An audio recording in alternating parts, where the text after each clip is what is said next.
할렐루야. 예, 오늘 본문의 말씀에 보면 우리가 잘 아는 오병이어 기적의 사건입니다. 여러분, 오병이어 나오면 아이고 목사님 오병이어 설교 내가 평생 들었는데 또 뭔 설교를 들을까 하는 그런 생각을 먼저 선입견으로 가지고 있을는지 모릅니다. 근데 이 오병이어 사건은요, 마태, 마가, 누가, 요한 사복음서에 다 동일하게 똑같이 기록하고 있습니다.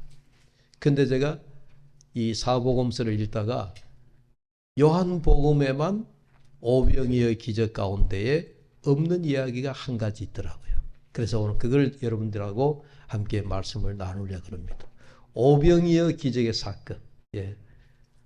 이거 우리가 모르는, 주일학교 때부터 들어서 모르는 얘기 사람이 없어요. 먹고도 12강주리가 남아가지고 예수님께서 남은 것을 버리지 말고 모아라 해서 그렇게 12강주리까지 남았다 하는 이야기인데, 그런데 이 오병이어 사건 가운데에 제가 요한복음에만 없는 이야기가 뭘까? 뭐겠습니까? 예, 성경을 다시 봅시다. 15절의 말씀입니다. 15절을 같이 읽겠습니다.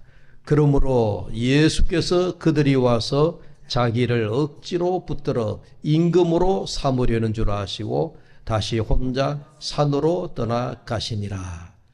예, 사람들이 오병이어 기적 사건 이후에 많은 사람들이 예수님을 받들어서 우리의 임금이 되어 주십시오 라고 하는 내용이 요한복음에만 나와 있습니다. 예. 우리가 성경을, 저도 그런데 성경을 이렇게 무심코 읽다 보면 잘 모르는데 성경을 또 어떤 때는 또 그런 게 눈에 들어올 때가 있어요. 아, 이게 어떤 내용인가. 그래서 오늘은 말씀은 오병이어가 중심이 아니고 오병이어 이후에 무리들이 예수님에게 어떻게 했느냐 하는 이야기거든요.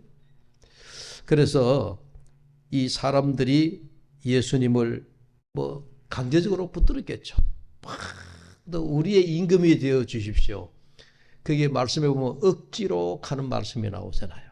그러니까 그 억지로라고 하는 말 속에는 사람들이 강제적으로 예수님을 우리의 왕이 되어 주세요. 우리의 임금이 되어 주세요. 우리의 리더가 되어 주십시오. 우리의 지도자가 되어 주십시오. 우리의 최고가 되어 주십시오. 그런 형태로 예수님을 막 붙들어 임금을 세우려고 했다 하는 이야기죠. 자, 과연 예수님이 그들의 임금이 되셨습니까? 안 되었습니다.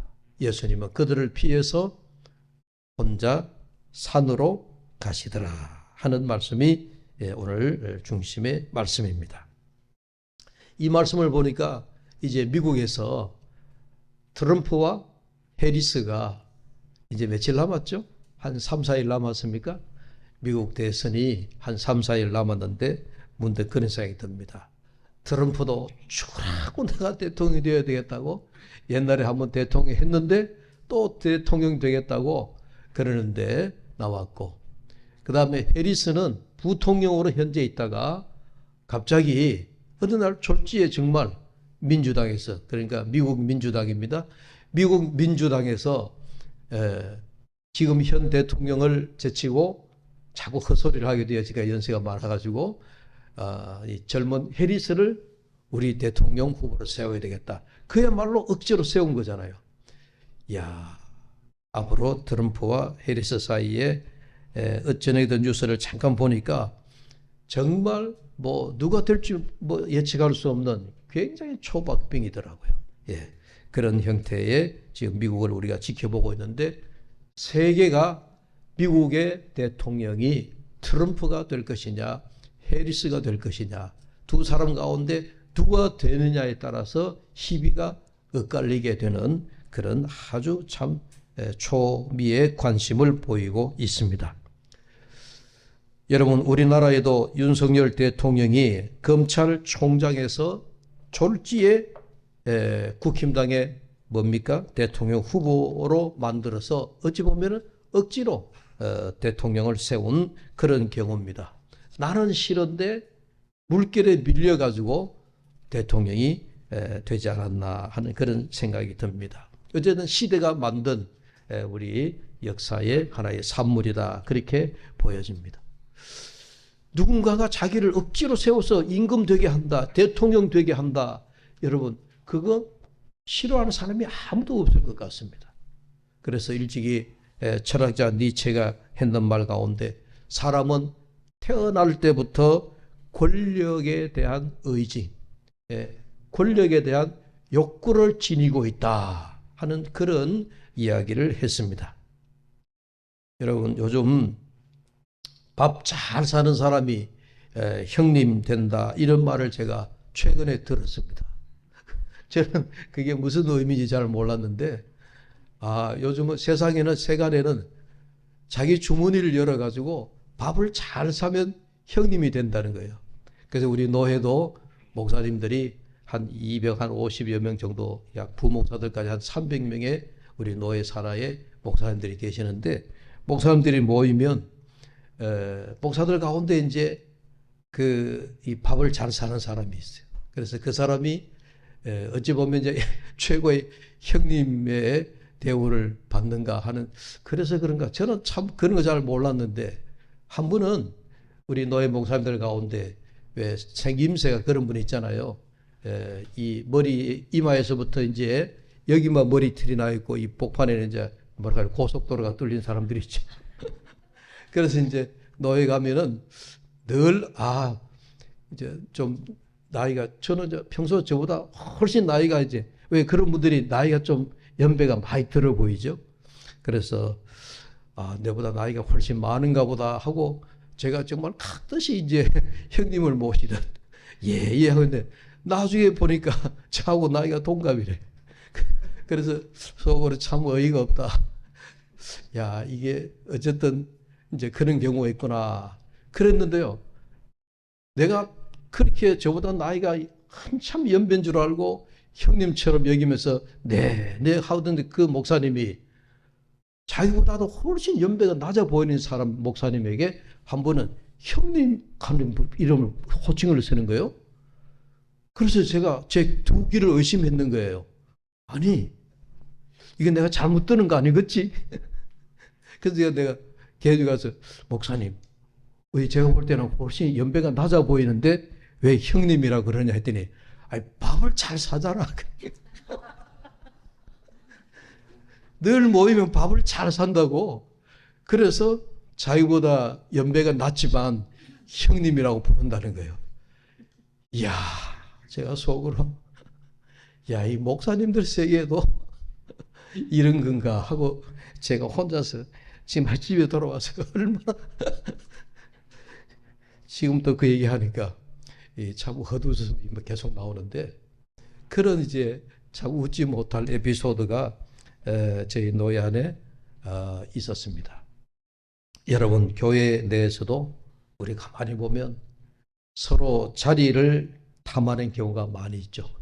연말이 되면 이제 우리 교회는 성교회에 누가 회장할 것이냐가 서로 안 하려고 그러니까 이게 이제 우리 교회는 너무 겸손이 이제 넘쳐나서 이제 탈인데 우리 교회 말고 이웃 교회 다른 좀 큰 교회 같은 경우는 연말이 되면 그 성교회에서 서로 자기가 회장하겠다고 그것도 자리 다툼이 일어난다는 거예요. 그 우리가 생각하기에는 교회 성교회 회장하면 일도 많고 또 주머니를 많이 열어가 밥도 싸야 되고 그런 일이 많을 터인데 그 외에 그것도 회장 자리를 서로 하려고 그러나 하는 그런 그 다툼이 일어나는 걸 보면서 섭섭한 생각이 같습니다. 그런데요, 성경에 보니까 우리와 똑같은 일들이 여러분 일어나요. 예수님의 12 제자들도 그런 일이 있었잖아요. 예수님께서 한 번은 제자들끼리 서로 자기들이 자리 다툼한 거예요. 예수님이 임금이 되면 내가 우편에 네가 좌편에 서로 누가 높은 자리에 올라갈 것이냐. 예수님이 보니까 기가 찰 노릇이죠. 예수님이 십자가의 도를 가르치시고 겸손의 진리를 가르치시고 그 다음에 제자들에게 사랑을 가르치시고 이게 하늘나라의 비밀을 가르치는데 그렇게 따라다니는 제자들이 자기들이 예수님 앞에서 서로 주님이 권력을 잡고 주님이 임금이 되시면 누가 그 좌우편에 권력의 자리에 앉을 것이냐, 그런 것으로 자리 다툼을 하더라는 거예요. 그래서 예수님이 하시는 말씀이 첫째가 되고자 하면 무사람의 끝이 되며 무사람을 섬기는 자가 되어야 하리라 하시면서, 그때 주님이 주변을 돌아보시면서 어린아이 하나 있는 걸 보고 데려다가 천국에서는 이런 어린아이 같은 자가 되어야 된다 하는 말씀을 하신 거예요. 그러니까 여러분, 사람의 사는 그 세계가 예수님 시대의 12제자들, 예수님을 따라다니면서 제자의 도를 배우고 십자가의 도를 배우던 그 12제자들조차도 자리 다툼을 하면서 그러는데, 여러분, 오늘날 우리들이야, 우리 마음속에 속세에 때가 묻은 우리들이야 오죽하겠느냐. 자리 다툼, 누가 권력을 잡느냐, 누가 임금이 되느냐.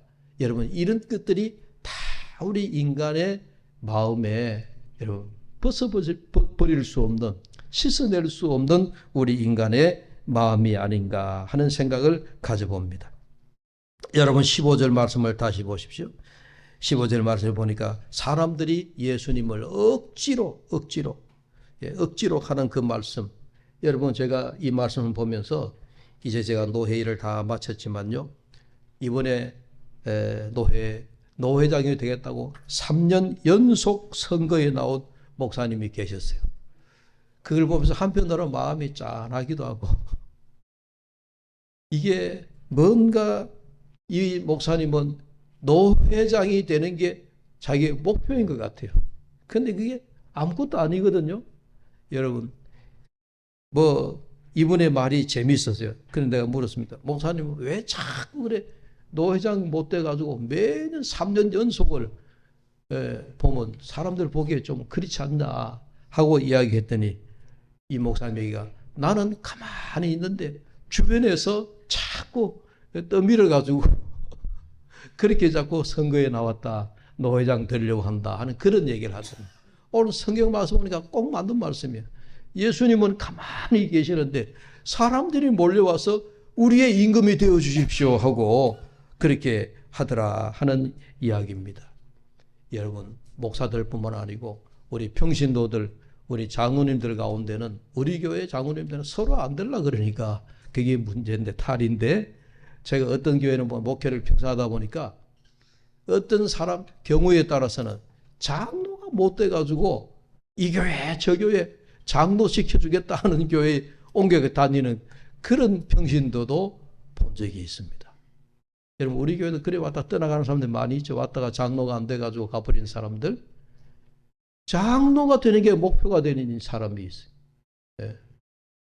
근데 우리는 참 이런 일들을 보면 참 마음에 뭔가 참 섭섭한 생각이 그렇게 납니다.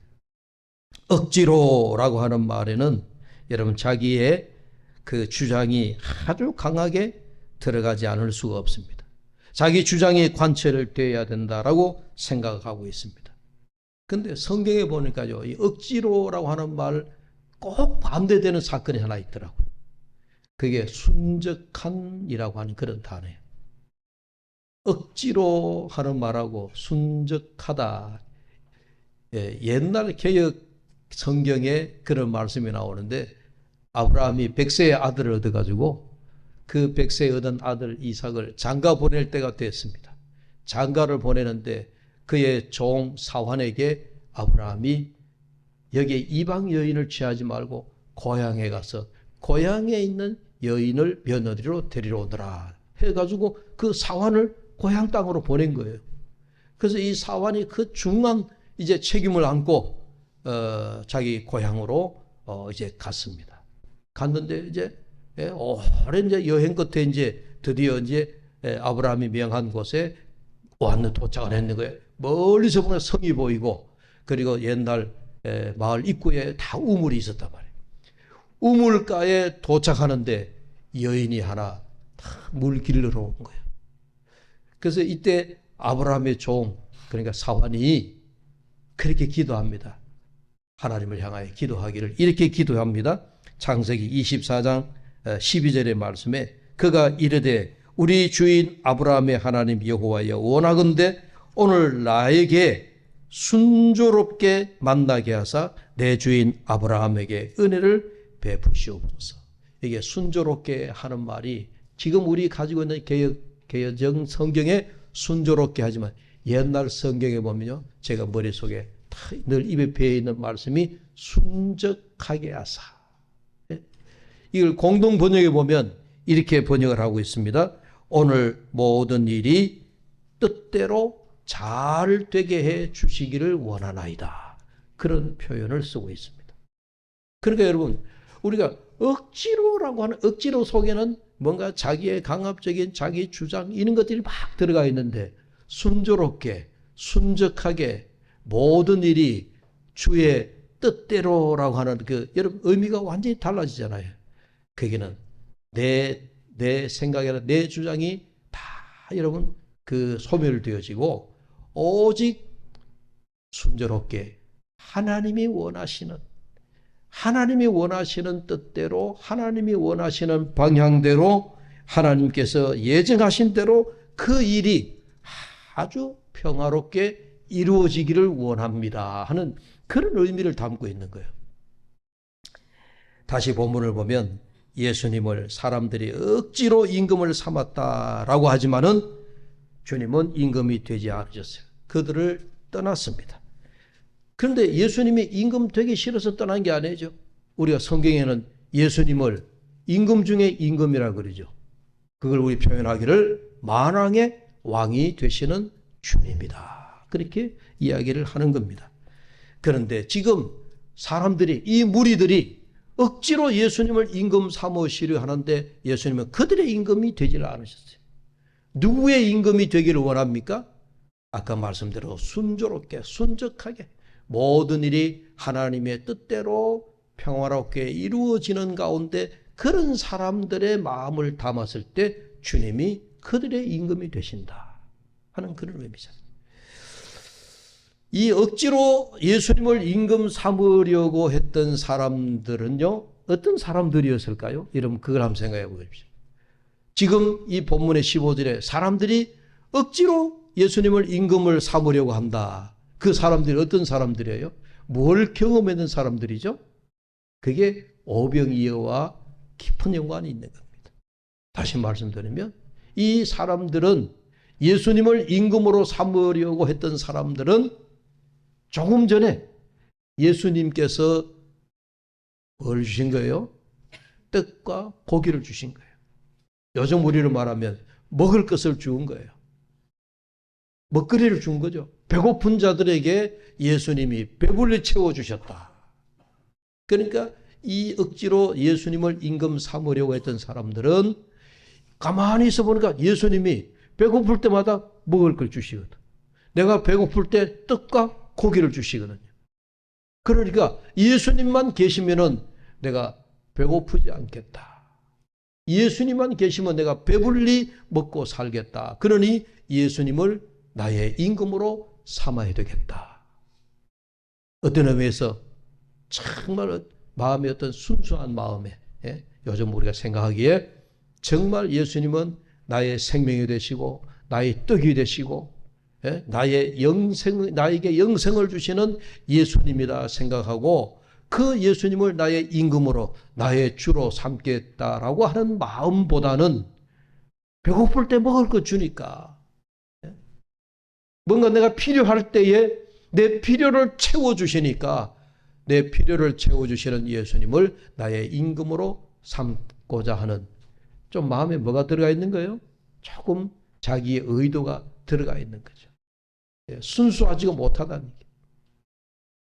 여러분들, 그래서 예수님께서 그 사람들에게 나중에 뭐라고 말씀하시는 거 하니까 나는 너희들에게 영생의 떡을 주기를 원한다. 그러니까 그 오병이어 사건 때에 그 수천 명, 수만 명이 있었던 사람들이요, 나중에 다 떠나가고 한 사람도 남지 않았다라고 얘기했습니다. 그때 제자들을 둘러보시면서 예수님이 하시는 말씀이 너희들도 가려느냐 그랬어요. 그러니까 제자들이 아닙니다. 영생의 말씀이 주께 있사오니 우리가 누구에게 어디로 가오리까? 우리는 주님을 떠나지 않겠습니다 하는 그런 아주 놀라운 고백을 하게 되어지는 것입니다. 아무튼 억지로 임금을 삼으려고 하는 그런 무리를 피하여서 주님은 가셨어요. 산으로 가셨습니다. 여러분 15절의 말씀에 다시 한번 보십시오. 제가 자꾸 15절 말씀을 강조하는데, 그러므로 예수께서 그들이 와서 자기를 억지로 붙들어 임금으로 삼으려는 줄 아시고 다시 혼자 어디로 떠나셨다고요? 산으로 떠나셨다.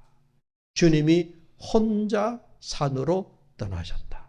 여러분 이 말씀을 참 잘 보셔야 돼요.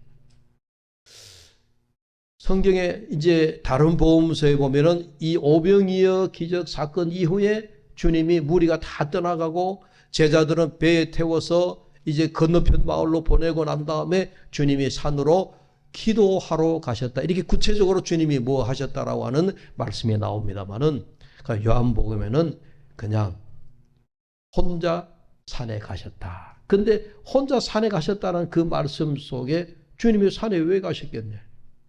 기도하러 가셨다. 네.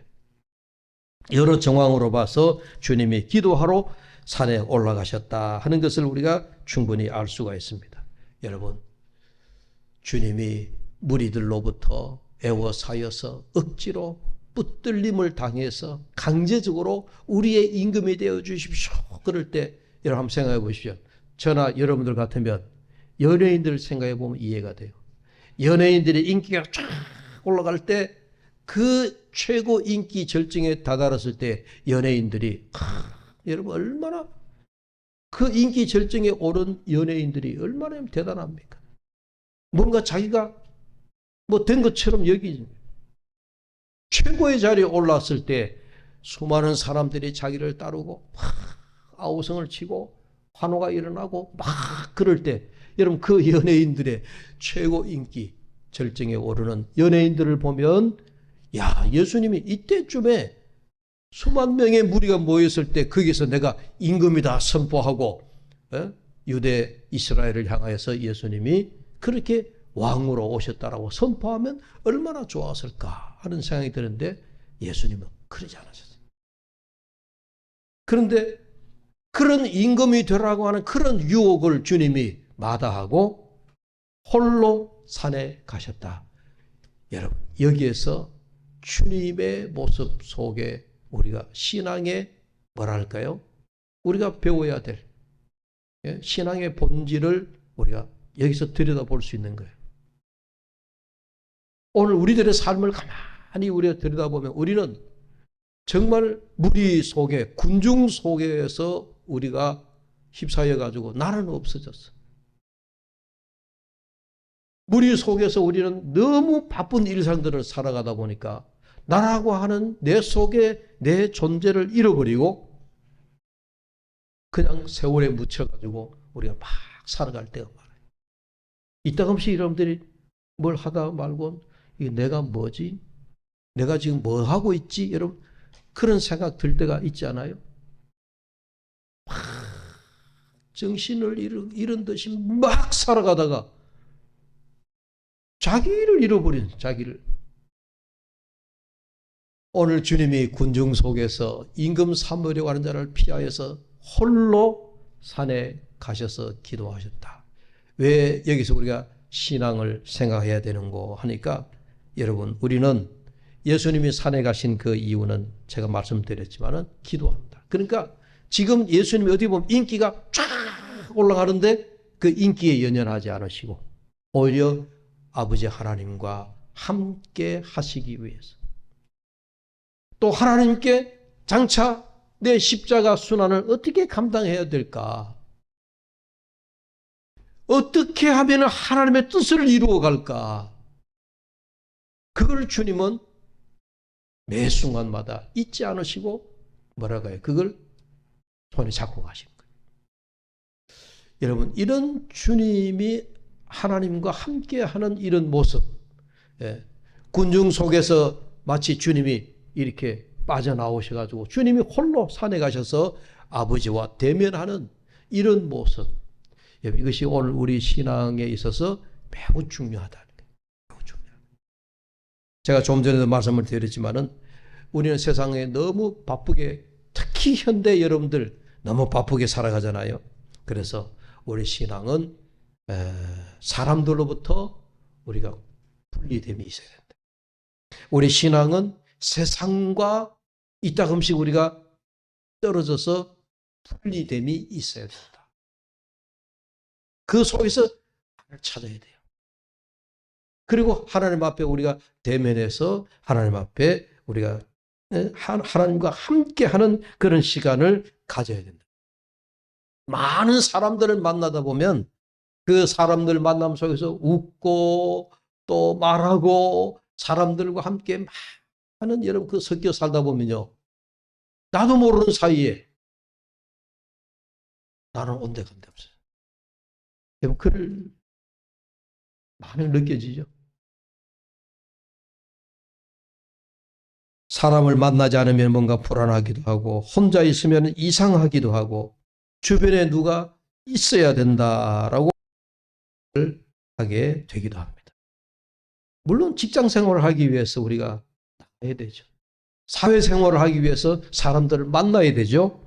우리는 또 가정에 돌아가면 가정에서 내가 해야 될 역할들이 있기 때문에 가정을 섬겨야 되고 가정생활을 해야 됩니다. 그런 속에서 우리가 늘 바쁜 일상을 보내게 되어집니다. 그런데 이렇게 바쁜 일상을 보내다 보니까 세월 속에서 나를 발견하지 못하고 내가 누구인지를 깨닫지를 못하고 또 특히 우리가 신앙생활에서 하나님 앞에 내가 영적인 생활을 잃어버리고 살아갈 때가 많이 있더라고요. 사랑하는 여러분, 그래서 오늘 말씀에 이 오병이어의 기적의 말미에 있는 이 말씀을 보면서 오늘 말씀의 결론을 제가 맺고자 합니다. 사랑하는 여러분, 우리가 삶을 살아가는데 인기를 위하여 살아가는 거 아니잖아요. 오늘 예수님이 분명히 5,000명 오병이어의 기적 속에서 어쩌면 많은 사람들이 임금을 삼으려고 했던 그 예수님의 인기가 절정에 올라간 때예요. 여러분 지금도 사람을 우리가 어떤 한 자리에 2만 명, 3만 명 모은다는 것은 이거 쉬운 일이 아니에요. 그런데 고대에 예수님이 5,000명이라 하지만 우리가 플러스 어린아이들, 남녀노소 다 합치면 2만 명이 넘는 숫자를 모였다라고 얘기하거든요.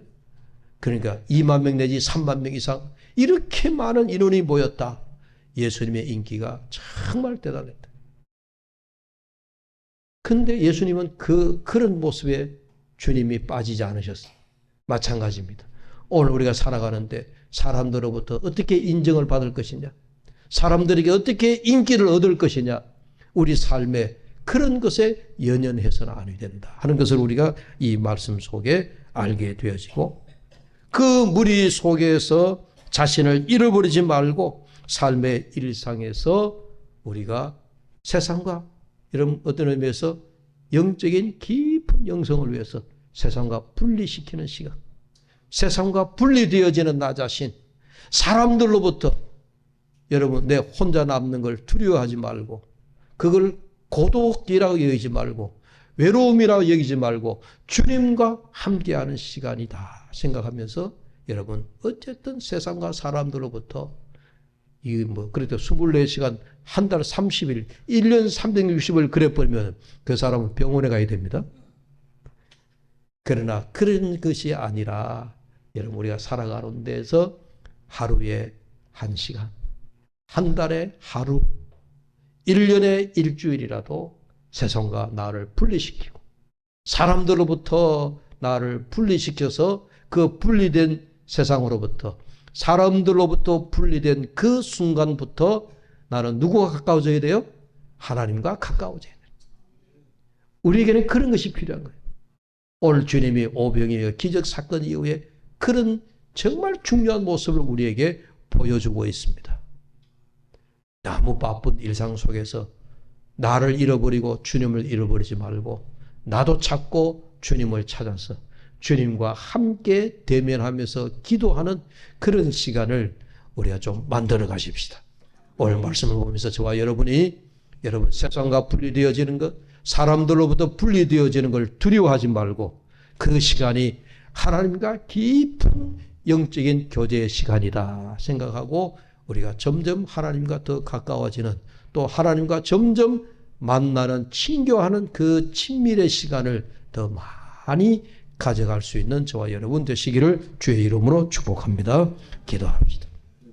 하나님 아버지 감사합니다. 일상에서 물러나서 나 혼자 주님과 함께 동행하며 친밀한 기도의 시간을 갖는 저희들이 되도록 오늘 말씀을 통하여 도전을 받습니다. 너무 사람들을 많이 만나고 너무 세상 속에 빠져있는 저희들을 오늘 말씀 속에서 주님이 홀로 산에 가시니라 이 말씀 속에서 주님의 우리에게 우리와 함께 대면하고 기도하기를 원하시는 주님을 바라보면서 우리도 주님 닮아가는 우리 모두가 되게 하여 주시옵소서. 예수님의 이름으로 기도하옵나이다. 아멘.